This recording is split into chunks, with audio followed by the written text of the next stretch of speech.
Hi kids, I'm Miss Brenda and I want to welcome you back to our special Christmas storybook time. This is our last story before Christmas, and tonight we're going to read a special book called When Santa Learned the Gospel. And it's written by Simon Camilleri. I wonder what this story is going to be about. Let's open our book and find out.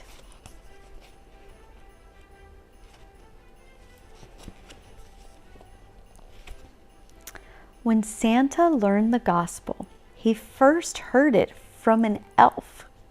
This tiny Santa's helper had just learned of it herself. A child had asked for Christmas to receive a Bible book. This elf had made one in the shop, then paused to have a look. She read all about Jesus and the call to follow him.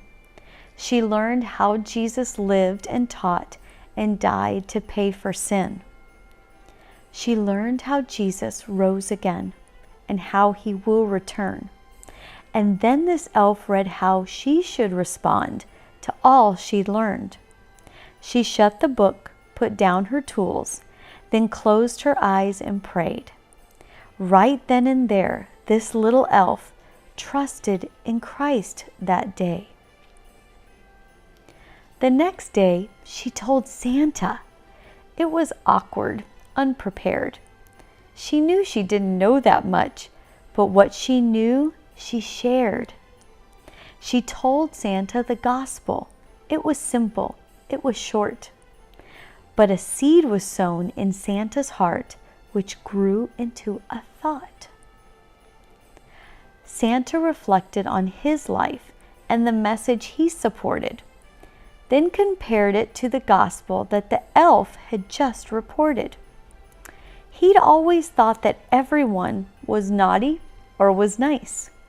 He had them all on two big lists. He even checked it twice. He'd always thought you only got a gift if you'd been good. The naughty kids got lumps of coal. That's what he understood. They'd all line up in shopping malls and sit upon his knee and claim that they were always nice as nice can be. Of course, he saw them when they slept and knew when they awoke. He also knew their nice attempts were pretty much a joke. Their heads weren't filled with thoughts as nice as kindness, peace, and joy, but with the never-ending list of their desired toys. He knew their hearts, but he had thought, they're trying to be good. That's good enough to make the list. Otherwise, no one would. So every year, their good enough with toys would be rewarded. And every year, he realized this message he supported. The good will get the presents, the bad will get the coal, and trying to be good enough is good enough a goal. That was the message that he knew, but now he knew another. He had just learned the gospel, so he compared them to each other. The message of the gospel turned his message upside down. The good, the bad, the naughty and nice, it switched it all around. There's no one good but God alone, he'd heard Jesus concluded. And those who claim they're good enough are simply just deluded. If there's a list of who is good, that standard we've all missed. And Santa saw that even he was on the naughty list. That shook his world. That rocked his boat. That gripped him in his soul. To think that even Santa Claus deserved a lump of coal? But that was only half of what the gospel message said. it also flipped what happened to the naughty on its head. Instead of being written off as just not good enough, the message to the naughty list was one of grace and love. The gospel offered mercy to all those deserving coal. The gospel offered forgiveness and cleansing of the soul. The gospel told how Jesus died our death to pay the price, to reconcile us all to God, both naughty and the nice. This offer was a real gift, unlike presents 'neath the tree.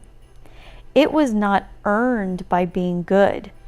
God offered it for free. Santa compared his message with this new one he had learned. His message said you got the presents your good deeds had earned. The message of the gospel offered something so much greater. Jesus had come to reconcile the world to their Creator. When Santa grasped the gospel, he did not know what to do. And so the elf said nervously, "How about I pray with you?"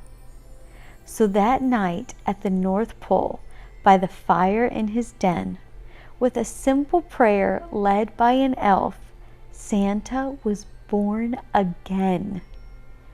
And now in Christ, forgiven, free, his new life had begun. And Santa had a new message to share with everyone. Happy Christmas. Isn't this story amazing? Even from the point of view of an elf and Santa, we got to hear the greatest story ever told, the true story of God's love sent as a gift with Jesus. He is the greatest gift. See, there is nothing that we can do, nothing good enough that we can be to get to God. But He loved us so much that He sent Jesus, and through Jesus, we can be with God forever. So this Christmas, I hope that you will accept and receive the greatest gift of all, and that is Jesus. Have a wonderful night and Merry Christmas.